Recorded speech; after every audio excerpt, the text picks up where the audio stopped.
Acids bases and salts के इस चौथे लेक्चर में, फोर्थ लेक्चर में हम क्या पढ़ रहे हैं? Types of salts, classification of salts based on strength, और I can say that types of salts based on hydrogen ion concentration. ठीक, अच्छा, बेस्ड ऑन स्ट्रेंथ और based on hydrogen ion concentration हमारे पास दो टाइप के एसिड्स होते हैं। One is known as strong acid and another is known as weak acid. पहले हम इसको देखते हैं कि यह क्या होता है। इसमें हम थोड़ा पहले डेफिनेशन लिखते हैं। ठीक, the acid is that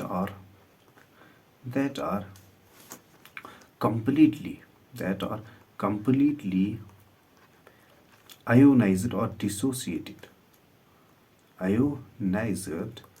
dissociated in water are known as strong acids। अच्छा, इसका क्या मतलब है? हमने पढ़ा था कि एसिड्स जो होते हैं वो पानी में जब हम उनको डालते हैं तो वो ब्रेक हो जाते हैं, आयोनाइज हो जाते हैं, डिसोसिएट हो जाते हैं और क्या देते हैं? H positive. और स्ट्रॉन्ग एसिड का क्या मतलब है? ये ऐसा एसिड होता है जो कंप्लीटली डिसोसिएट, ब्रेक हो जाता है पानी में। इसका क्या मतलब है? आप एक एग्जाम्पल यहाँ पर मैं लूँगा समझाने के लिए। फॉर एग्जाम्पल, मेरे पास एक एसिड है, एक सबस्टेंस है मेरे पास एसिड।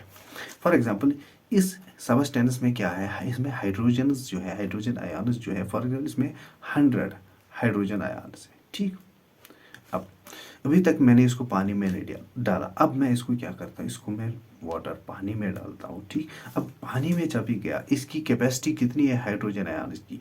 शाबाश, 100। ठीक, अच्छा, जब भी पानी में जाता है तो ये क्या हो जाता है? ब्रेक। और जब ये ब्रेक होता है तो इसमें ये जितने भी H पॉजिटिव आयन्स हैं ये सभी किस में चले जाते हैं? पानी में। इसका मतलब होता है कंप्लीटली आयोनाइज होना, कंप्लीटली डिसोसिएट होना। कि एक एसिड में जितनी क्वांटिटी में हाइड्रोजन आयन्स होते हैं, जब हम उसको वाटर में डालते हैं तो जितने भी ये H पॉजिटिव आयन्स होते हैं वो सभी पानी में आयोनाइज, डिसोसिएट हो जाते हैं। ठीक, अच्छा, इसमें एक एग्जांपल हम देखते हैं। वो जब हम वीक एसिड को कंपेयर करेंगे स्ट्रॉन्ग एसिड के साथ तो वहाँ पर इसमें जो है आप अच्छे से इसको समझ पाओगे। ठीक, एग्जांपल है हमारे पास mineral acids, H2SO4 for example. ठीक है, सल्फ्यूरिक एसिड, इसी तरह HCl hydrochloric acid. Mineral acids जो होते हैं जनरली वो स्ट्रॉन्ग एसिड्स होते हैं और वो कंप्लीटली आयोनाइज हो जाते हैं किसमें? वाटर में। ठीक, अच्छा, तो मिनरल एसिड्स में कुछ एग्जांपल्स आप यहाँ पर लिख सकती हो। ठीक, क्योंकि इन मिनरल एसिड्स जो है स्ट्रॉन्ग एसिड्स जो है जनरली होते हैं। अब इसमें वीक एसिड जो है वो क्या होता है? इसको ज़रा आप देखिए, इससे आपको एक स्ट्रॉन्ग एसिड जो है इसमें भी जो है इसको समझना आसान हो जाएगा। तो वीक एसिड्स को जब हम डिफाइन करते हैं तो हम क्या लिखते हैं? The acids that are feebly or partially or to some extent, feebly or partially or to some extent जो है ionized in water are known as weak acids।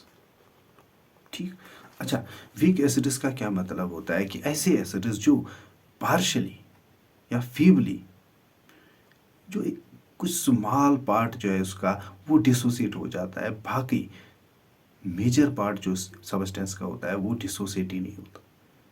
ठीक, अच्छा, ऐसे एसिड को हम क्या कहते हैं? Weak acid. ठीक, तो ऐसे सब एसिड्स जो कंप्लीटली डिसोसिएट नहीं होते हैं, जो बहुत कम क्वांटिटी में डिसोसिएट हो जाते हैं, ब्रेक हो जाते हैं और प्रोवाइड करते हैं H पॉजिटिव आयन, उनको हम कहते हैं वीक एसिड्स। ठीक, अच्छा, इसमें अगर आप एग्जांपल देखोगे तो आपको समझ आएगा। फॉर एग्जांपल, मेरे पास एक वीक एसिड है।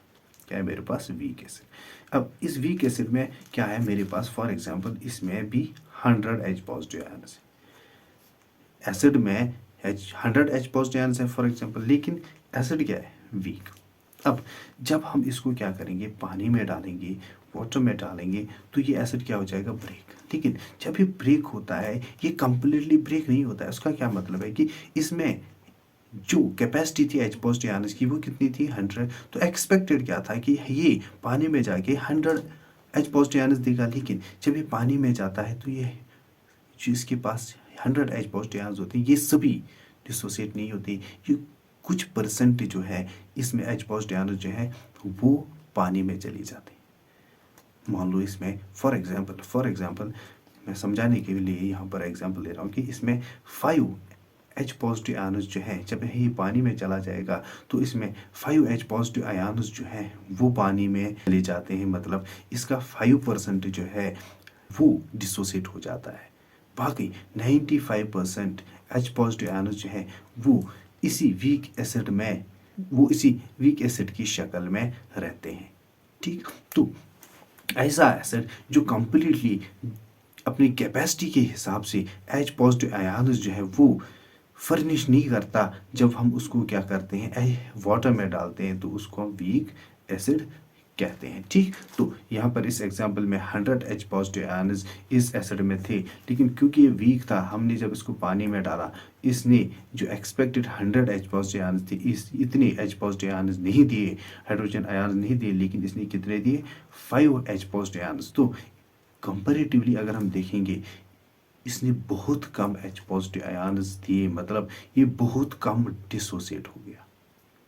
ठीक, तो इस वाले एसिड को हम क्या कहते हैं, वीक एसिड। और वीक एसिड्स में अगर आप एग्जांपल्स देखोगे तो वीक एसिड्स में हमारे पास जो ऑर्गेनिक एसिड्स होते हैं, ऑर्गेनिक एसिड्स जो होते हैं वो जनरली वीक एसिड्स होते हैं, वो पार्शियली आयोनाइज डिसोसिएट हो जाते हैं वाटर में। जैसे हमारे पास है एसिटिक एसिड CH3COH,